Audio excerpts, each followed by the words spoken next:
So I've been using this 27-inch iMac for the last 7 years. It's a 2013 iMac and it's helped me to produce this whole YouTube channel and do all my work, so it's more than repaid its value over time.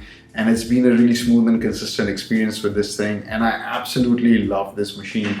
So I was super excited when Apple announced the new iMac. I've been waiting for it all year, and so here are my thoughts about the new 24-inch iMac that's just come out.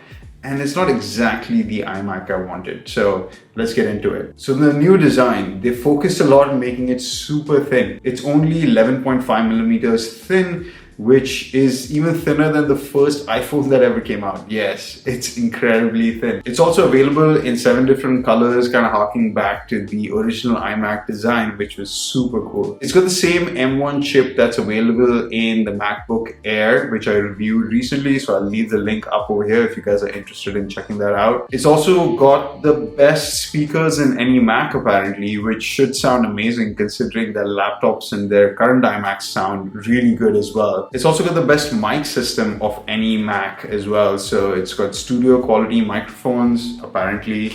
It's also got a new size. It's 24 inches now, an upgrade over the 21.5 inch previous model, along with a resolution bump to 4.5K. Anyway, those are like the main highlights about this machine, but let's take a deeper dive. Let's talk about the design first. So from the looks of it, Apple went to great lengths to make this computer as thin as possible. Now, I don't exactly understand why they did that, considering this is going to be a desktop machine.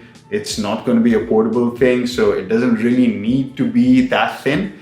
But, Apple computers look aesthetically awesome, and I'm sure the thinness is going to play a big factor on how this computer looks on your desk.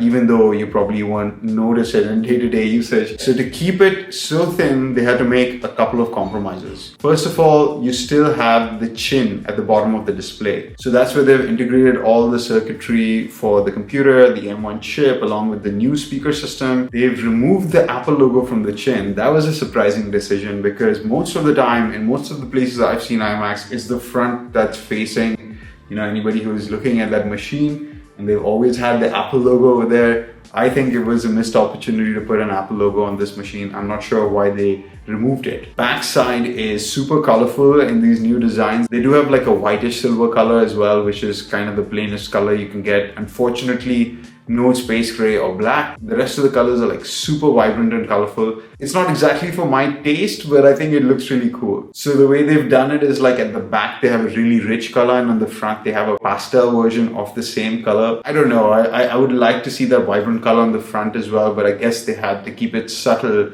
not to interfere with the screen too much. And that's kind of the same reason they have white bezels all around the screen as well.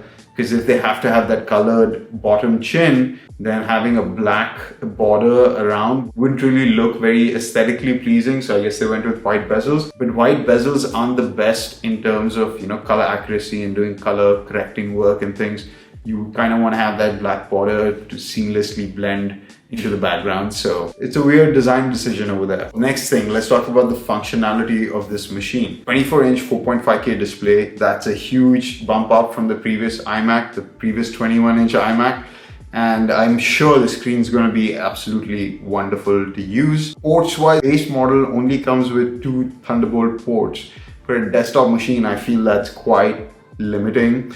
It's also got a headphone jack on the side of the device because the headphone jack is too thick to put on the back of the device because it exceeds the 11.5 millimeter thickness of this whole machine. So they had to put it on the side, which I think honestly is a better design decision. Probably want to connect your headphones to the side of the machine. It just makes it easier to access. I wish they had put an SD card slot on the side as well, and maybe a USB port. They could have easily done that. I'm not sure why they didn't do that. Now, if you upgrade to the $14.99 version, which I think is a little bit expensive, you get 2 additional USB-C ports at the back, and you get a 1 gigabit Ethernet port, which is built into the power brick, and you also get the Touch ID keyboard, which, trust me, you want the Touch ID keyboard. So I would probably recommend anybody looking at this iMac to consider the $14.99 version, even though it is a little bit more expensive, but that $200 extra is going to give you a bunch of extra ports, as well as the keyboard and an extra CPU core in your machine. So it's going to give you a little bit more performance as well. So, I mean, it's not exactly cheap. I used to consider the iMacs to have the best value in Apple's lineup, and this iMac, in all honesty, I'd rather pick up a MacBook Air and connect that up to a 32-inch monitor and buy a keyboard and mouse for it, and then you'd get very similar performance to this iMac, but have a much bigger screen. So overall thoughts about the new iMac? It's honestly not the iMac that's aimed at a person like me. I'm more in the prosumer level where I do a lot of video editing and heavy workflows. So there are a couple of limitations to this Mac. First of all, the 24-inch screen size. I would have preferred a larger screen size, and I'm sure that's coming in the future. Apple's definitely going to be making a 27 or a 32-inch bigger iMac. The limitation in ports is very difficult for me. I have two USB hubs connected to this iMac, along with all the ports being filled, because I have so many accessories and devices that I have connected into this iMac for audio recording, video production, so many things. I need the additional ports. The processor as well in the new iMac is exactly the same as you get in the MacBook Air, which I already own. So if I need a temporary kind of solution, as I said before, connect a MacBook Air up to a 32-inch monitor, have a bigger screen, and get very similar performance to this iMac. Because it has the same M1 chip in it, it doesn't support multi-monitor support, and as you can see, I dropped 3 monitors over here, which will not be possible on the new iMac. The iMac only supports one additional external display, just like all the other M1 MacBooks. It also has the same 2-port limitation of only 2 Thunderbolt ports on all the M1 MacBooks. It does feel like they put the innards of an M1 MacBook Air, given it a 24-inch screen and a new design, and kind of call it a day. The design does look nice, but it's not exactly my taste in design. So this iMac that I have over here, I picked it up for around $2,000 at the time, and it was an incredible value proposition. It had a 6-core processor inside it, 27-inch display, high resolution. You couldn't get a PC with similar specs and a similar kind of display at a cheaper price. So this was a really good value proposition at the time I bought it. Obviously it's expensive, but so are like high-end computers. But at $1,499, which is the real iMac that you probably want to buy, is pushing it a little bit in terms of price, I feel.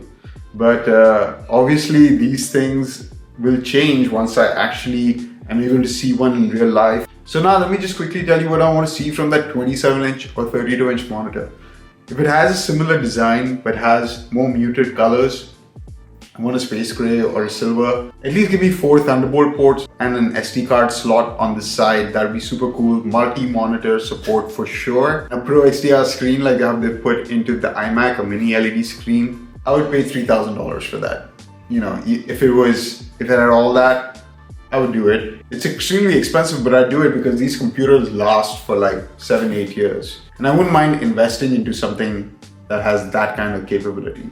Anyway guys, that's it for this video. If you liked it, hit that like button. Let me know what you guys think of the new iMac in the comments below. And I will see you guys in the next one. Bye.